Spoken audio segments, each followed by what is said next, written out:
2 filmes solo e outros 2 com os Vingadores. Esta fórmula foi suficiente para deixar Chris Hemsworth um pouco cansado, já meio entediado de ficar se repetindo. Foi com esse pensamento em mente que ele chegou para Kevin Feige, o chefão do Marvel Studios, e pediu permissão para fazer algo diferente. O resultado dessa conversa se chama Thor Ragnarok, um dos filmes mais divertidos da Marvel e a maior bilheteria da franquia solo do Deus do Trovão.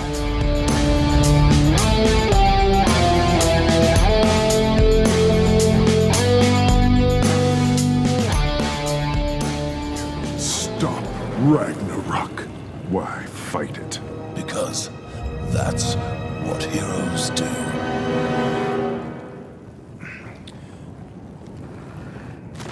Wait, I'm sorry, I didn't time that right.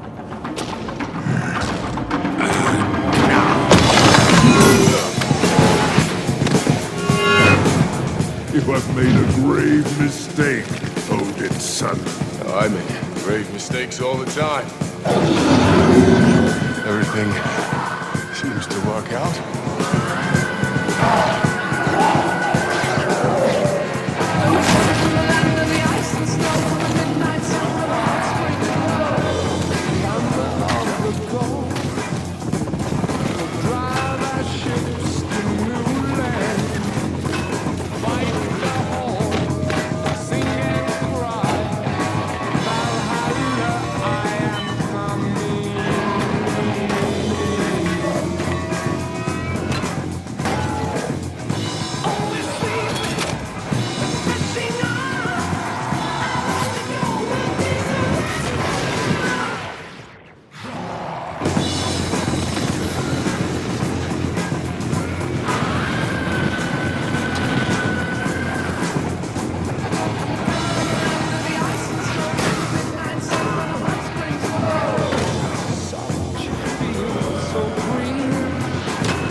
It's been a while, and I could really use a fast exit.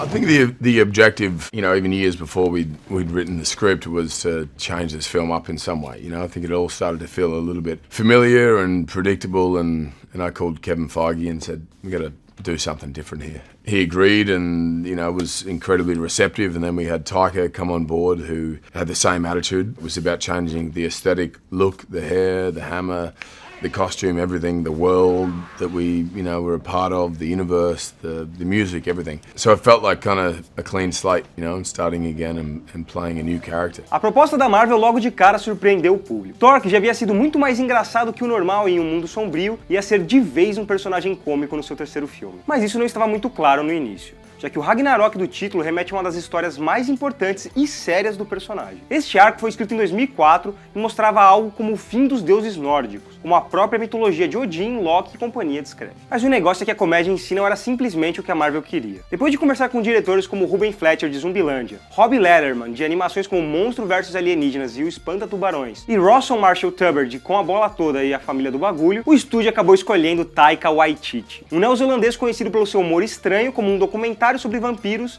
e uma participação em Lanterna Verde, além de um curta indicado ao Oscar. He was an 18th century dandy, so he can be very fussy. Negs and negs. I went into the lounge the other day and there was blood all over my nice antique couch. Which one, the red one? Well, it's red now, yeah. If you're going to eat a victim on my nice green couch, put down some newspaper on the floor and some towels. It's not hard to do. We're vampires. We don't put down towels. Some vampires do. Só por cenas como essa dá pra imaginar o que viria pela frente. Mas como fazer os fãs entenderem isso sem começar uma revolução nas redes sociais? Kevin Feige mais uma vez usou a Comic Con de San Diego e alguns vídeos para ajustar a expectativa e o tom da nova empreitada. Só que nada que eles fizeram até ali seria parâmetro para o que viria. Uma mistura de O que Fazemos nas Sombras com o Thor. Acabou nascendo um documentário nonsense sobre a Guerra Civil. E foi assim, de uma vez por todas, que o Thor se transformou no cinema. I guess I'm just taking a break. We had this really cool adventure saving Earth, and I was pretty happy. Anyway, so I needed some me time, and I came to Australia, and that's when I moved in with Daryl. Hello. One second. Hey, T-Bone. How many times do we have to go over this? No amount of money is gonna get me to join your little pissing contest. What? Here, talk to Thor. Yeah. He's sort of been waiting to hear from you. I have him right here. Oh, you can't right now? Okay. Am I disappointed that they didn't invite me to fight with them? No. He doesn't know how to get in touch with you. I don't have a phone. He doesn't have a phone. Send a raven. I'd just start my own team. Team Thor, of course. And it would be me and Daryl. Just us, right, D? Yep. Mas garantir a cadeira de diretor não foi fácil para Taika Waititi. Para isso, ele fez um vídeo juntando cenas de vários filmes clássicos dos anos 80, como Aventureiros do Bairro Proibido e 48 Horas, além de incluir músicas que ele achava que tinham o clima certo para Thor Ragnarok. It was the best of other people's careers. There were no clips of my own in the sizzle reel. So what did you show? The sizzle reel, since I made one and one only in my career, which is this one that got me the job, turns out is something to kind of help convey tonally what you were planning to do with the film, and because there was no story when I went in. They didn't have a story or any ideas really. They just said, well, we want to give him a haircut and Bruce Banner should be in the movie and we want it to be fun. So I cut together little clips and shots. I basically illegally torrented, and ripped clips from the internet of a bunch of different movies. And I don't mind saying that on the radio. No, that's okay. You can cut that out. Yeah, sure I can. Yeah. And then I put the whole thing to "Immigrant Song" by Led Zeppelin, which if you've seen the finished film of Thor, it's in the film too. So they watched that and they were impressed by that, and then they instantly asked, oh well, we should maybe look at the getting the rights to the song as well because it's so perfect for the film that doesn't exist.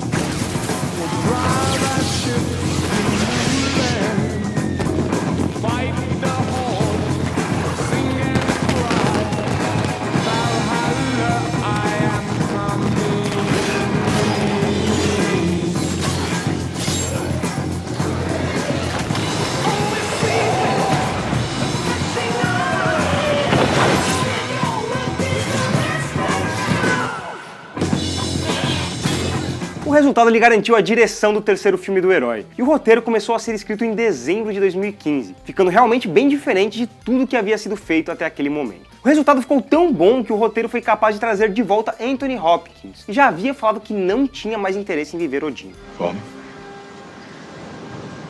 look at this place. It's beautiful.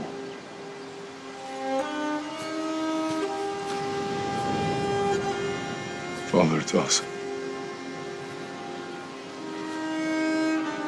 My sons. I've been waiting for you. I know we've come to take you home. Home, yes. Your mother, she calls me. Do you hear it? Além disso, a Marvel decidiu reforçar o filme com um outro Vingador, o Hulk. Mark Ruffalo foi incorporado à história, que usou como base uma HQ clássica do Gigante Esmeralda, o Planeta Hulk. Marvel brought me in before we shot this, and they said, if you had a standalone Hulk movie, what would it be? And I said, it'd be this and this and this, and then this happened, and it ended like that. And they said, how about we take that and we stretch that over the next 3 movies as your character and Hulk character arc? And I said, that's great. And that's what we've been doing.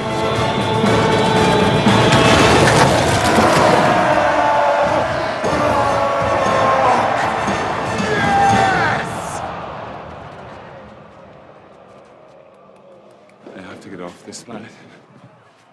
Hey, where are you going?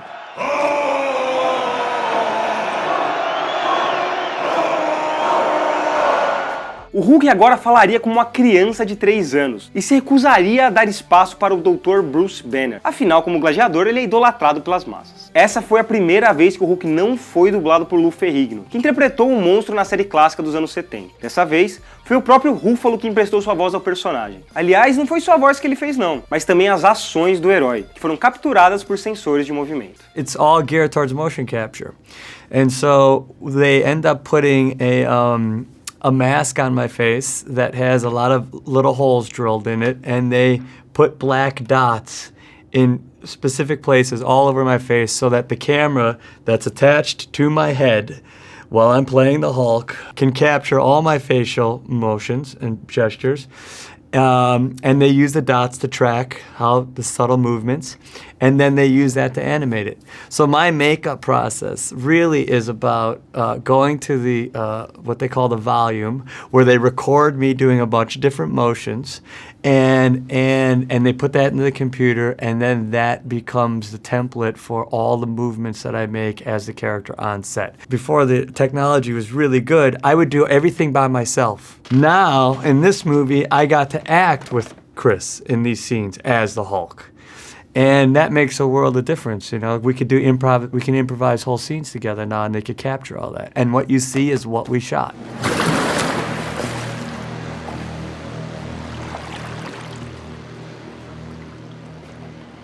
Are we cool? It's Hulk in a hot tub. So how long have you been like that? Like what? Like this. Big, green, stupid. Hulk, always Hulk.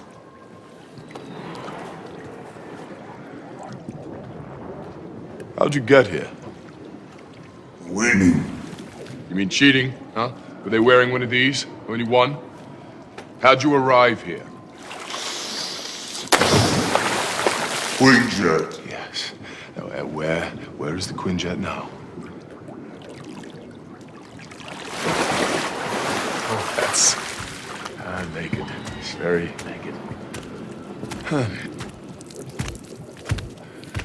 That's in my brain now. Entre as novidades do elenco estavam nomes como Tessa Thompson, que interpretaria a guerreira Valkyria, e também Jeff Goldblum como Grão-Mestre, o irmão do colecionador interpretado por Benicio Del Toro em Guardiões da Galáxia. Ele ficou com o papel do grande chefe de Sakaar, planeta que conta com uma arena para seus principais guerreiros se enfrentar. Ao contrário dos quadrinhos, o personagem não teria a pele azul, o que desde o começo foi um grande alívio para o ator. Taika Waititi is a brilliant director, and he said from the very start, he said, you know, it's a comic book character, but I don't think you should be comic booky or like theatrical grandmaster.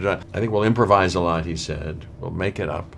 And I think you should be it'll be different than we've seen you, but kind of in your vein. And sure enough, we improvised a lot, and they had to kick us out of every setup and scene because we kept making stuff up, you know. And he would say, oh, keep the camera rolling, say this, hey, say this, and I was happy to do that. So that's a lot of that. My character plays piano a little bit, that wasn't in the script, and I sing a little bit and the thing, so all that. Time works real different around these parts. On any other world, I'd be like millions of years old. Here on Sakaar. Esse jeito de Taika trabalhar com os atores fez com que o ambiente no set fosse o melhor possível. O diretor fazia um take seguindo o roteiro e depois começava as suas sessões de improvisação. We had a young kid, a Make-A-Wish kid, on set that day. And in between the takes, I was talking with him and come back and forth, and he goes, you know, you should say he's a friend from work. So really? That young That's man, right. the young man who I keep in contact with. That's cool. We know each other. He's a friend from work. Where have you been? Everybody thought you were dead. There's so much has happened since I last saw you. Lost my hammer, like yesterday, so that's still pretty fresh. Loki's alive. Can you believe it? He's up there. Loki, look who it is. Oh, Banner, I never thought I would say this, but I'm happy to see you.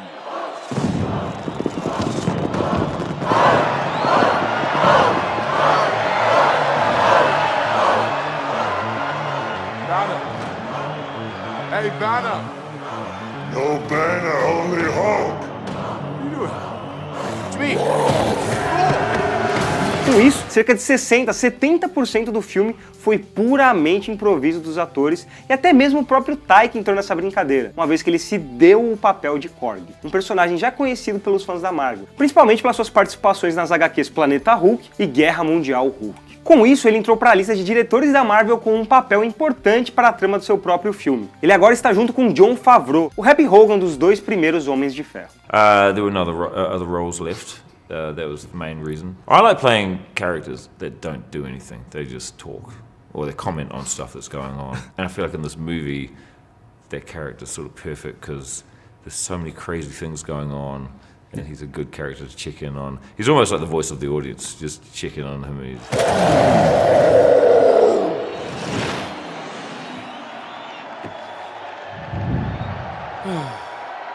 Another day, another Doug.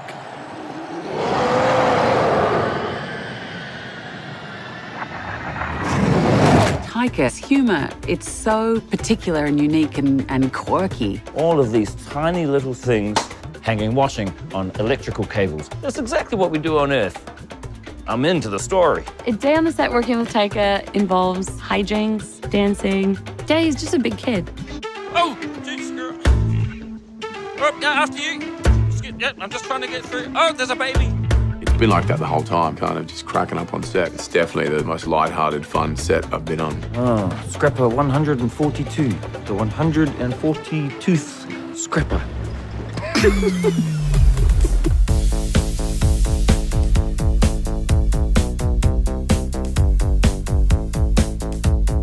Look at this world of amazement. What's through here, through this door? Oh, Australia.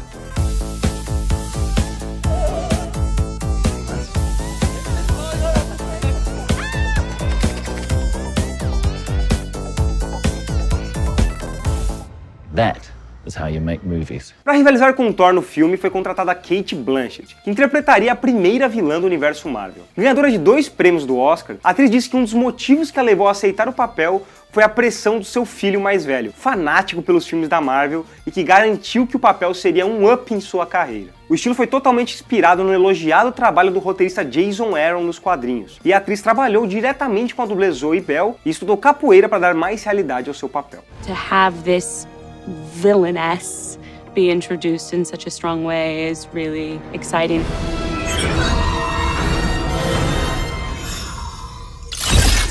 I've had incredible fun playing with her because I think her capabilities are so surprising and so unusual. She's not simply sinister. Action.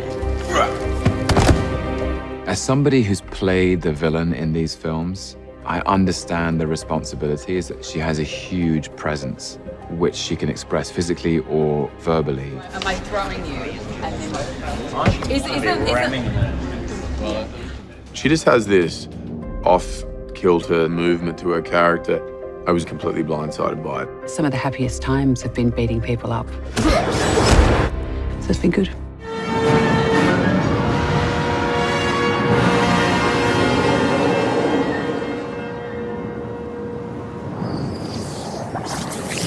So he's gone. It's a shame. I would have liked to have seen that. You must be Hela. And Thor, son of Odin. Really? You don't look like him. Perhaps we can come to an arrangement. You sound like him. Neil. Beg your pardon.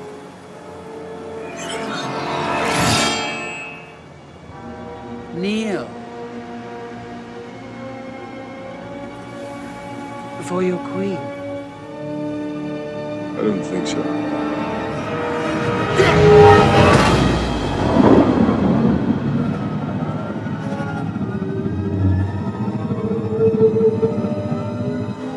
It's not possible. Darling, you have no idea what's possible.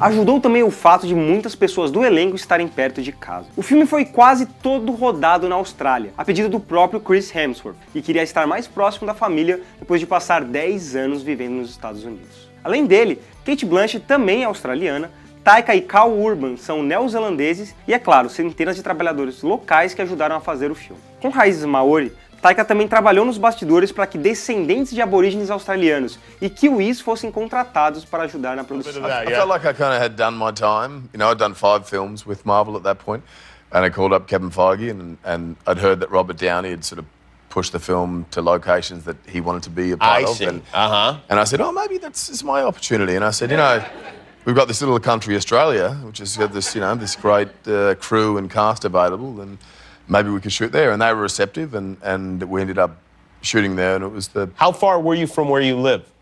About 45 minutes. Oh, 45 minutes. Oh, Yeah, wow, that's so- nice. You know, go ahead. Stay here and enslave people for that. Lunatic. Keep drinking, keep hiding. But me, I choose to run toward my problems and not away from them. That's what...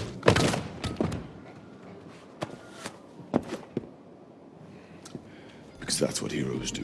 Outra locação também muito importante no filme foi a Noruega. Após uma exibição teste do longa, as avaliações sobre a cena da reunião familiar em Nova York não foram positivas. Por isso, toda a sequência foi recriada, desta vez com um desfiladeiro no país nórdico, muito mais próximo e apropriado para o Deus do Trovão. I know we failed you, but we can make this right. I failed you. It is upon us. Ragnarok. No, I've stopped Ragnarok. I put an end to Surta. No. It's already begun. She's coming. Uma das várias brincadeiras de Waititi no set foi de fato para o Ragnarok. Quando o filme começa, Thor está quase pronto para enfrentar o demônio Surtur, achando que ao conseguir sua coroa teria impedido o profetizado destino dos deuses. Ao voltar para casa, em Asgard, ele encontra Loki ocupando o lugar de seu pai, Odin, assistindo a uma peça em homenagem à sua morte. E a peça é, na verdade, uma grande piada. Fool, you didn't listen. I'm sorry. Lady Sif, get help! Somebody help! Sorry for all I've done. Shh. It's all right. Hold on. I'm sorry. I tried to rule Earth. They'd be lucky to have you. I'm sorry about that thing with the Tesseract. I just couldn't help myself. I know. I'm a trickster. Yes. So mischievous. Sorry about that time. I turned you into a frog. It was a wonderful joke. It was indeed hilarious. You are the savior of Asgard. Tell my story. Build a statue for me. We will build a big statue for you. With my helmet on, with the big bendy horns. I will tell Father what you did here today. You didn't do it for him. I didn't do it for him.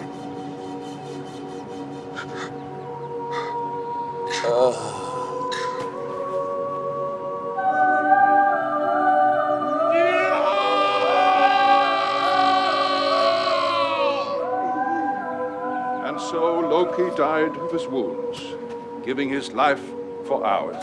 He fought back those disgusting elves. He brought peace to the realm. Loki, my boy. It was many moons ago I found you on that frostbitten battlefield. On that day, I did not yet see in you Asgard's savior, no.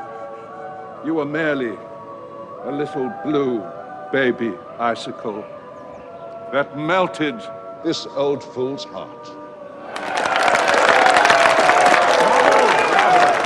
Loki has written a play about his death, and the death scene, shot for shot, comes from Dark World, from Thor 2. And that really was us saying to the audience, That's how we view that. Goodbye to that. Yeah. Now. Although I really respect those movies, we're kind of mocking that in a Yeah. way, or just sort of saying, that's as far as we're going to take it. Thor Ragnarok fez mais de 850 milhões de dólares nas bilheterias ao redor do planeta, quase o dobro do primeiro filme. As críticas também foram muito bem, o que leva a crer que a mudança veio para ficar. Para a maioria dos fãs, Ragnarok foi um presente para o personagem que em 2017 completou 55 anos de sua existência, mesma idade de seu parceiro Hulk. Para outros, foi uma mudança que não respeitou muito a pompa do Deus do Trovão, mas que de fato perpetuou a visão do Marvel Studios para o personagem. My turn. I'm not sure. Any suggestions? Meek, where are you from? Oh, Mick's dead.